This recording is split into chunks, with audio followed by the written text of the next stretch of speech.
Friends happy evening. பாருங்கள், நான் இன்றைக்கி முருங்கைக்கீரை வச்சு ஒரு பக்கோடா. முருங்கைக்கீரை, வெங்காயம், பின்ன இதுக்கு நான் கொஞ்சம் கடலை மாவு எடுத்து வச்சுருக்கேன்.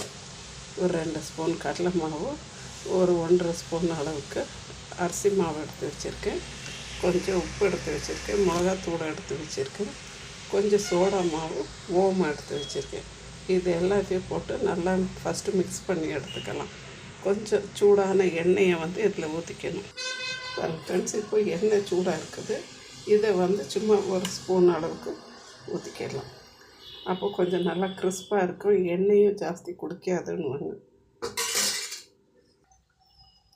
பாருங்கள் ஃப்ரெண்ட்ஸ், நம்மளுடைய மாவு இப்போ நல்லா பிசைஞ்சாச்சு. இப்போ நம்ம இதை கொஞ்சம் கொஞ்சமாக பிச்சு பக்கோடா மாதிரி எண்ணெயில் போட்டு எடுத்துடலாம். பாருங்கள் ஃப்ரெண்ட்ஸ், இப்போ நம்ம இதெல்லாம் கிள்ளி போட்டாச்சு. இது சூப்பராக வந்துன்னு இருக்குது. நான் சொல்ல மறந்துட்டேன். கொஞ்சம் பெருங்காயத்தூள் கொஞ்சம் ஆட் பண்ணணும்.